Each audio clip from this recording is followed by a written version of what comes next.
కాంగ్రెస్ వాళ్ళు మిమ్మల్ని 2 ఏళ్ళు ఇబ్బంది పెడతారు, ముందే చెప్తున్నాను నేను. అలంపూర్ ఐజా వాళ్ళు కౌన్సిలర్లు మీరు గుర్తుపెట్టుకోండి, 2 ఏళ్ళు ఇబ్బంది ఉంటుంది. కానీ సినిమాల్లో కదా లాస్ట్కి హీరో వచ్చినట్టు మళ్ళీ కేసీఆర్ గారు 2 ఏళ్లలో వచ్చేస్తాడు. లేక 3 ఏళ్ళు మళ్ళీ మీరు లాస్ట్ టర్మ్ మాత్రం, last part of your term అంటే చివరి దశ 3 ఏళ్ళు మాత్రం బాగుంటుంది. ఇంటర్వెల్కి ముందంతా వాళ్ళు, ఇంటర్వెల్ తర్వాత మనం, ఇంటర్వెల్ తర్వాత అంతా మళ్ళీ మన స్టోరీ స్టార్ట్ అవుతుంది.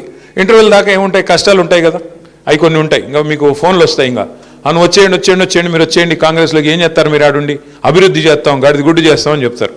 అభివృద్ధి లేదు, ఏమీ లేదు. వాళ్ళు దోచుకోవడానికి పుట్టినారు. చూస్తున్నారు కదా మీ సంపత్ కుమార్ గారు ఎంత గొప్పోడంటే,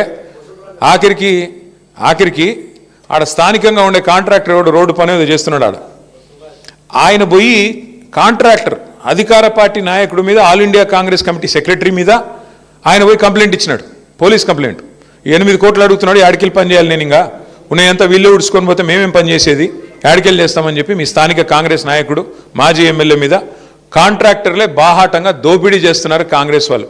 మరి మాజీ ఎమ్మెల్యేనే ఇంత దోసుకుంటుంటే ఇంకా రేవంత్ రెడ్డి గారు ఎంత దోసుకుంటుండాలో మీకు తెలుసు. 1000 కోట్లు ఇస్తా అని చెప్తున్నాడు ఆయన. 1000 కోట్లు ఇస్తానని చెప్తా అంటే ఇంకా ఆయన ఎంతో ఎన్ని వేల కోట్లు వెనకాల వేసుకుని ఉండాలా ఈ 2 ఏళ్లలో. కాబట్టి ఇవాళ జరుగుతుంది ఏంటంటే, ఈ రాష్ట్రంలో దోచుకోవడం, దాచుకోవడం. కాంగ్రెస్ పార్టీ బ్రహ్మాండంగా అదే పనిలో ఉంది. ప్రజలకు కూడా అన్నీ బోధపడ్డాయి, ఇవాళ ప్రజలకు కూడా అన్నీ అర్థమైనాయి. ఇంకా కాంగ్రెస్తోనే న్యాయం జరగదు, కాంగ్రెస్ మోసం చేస్తుంది.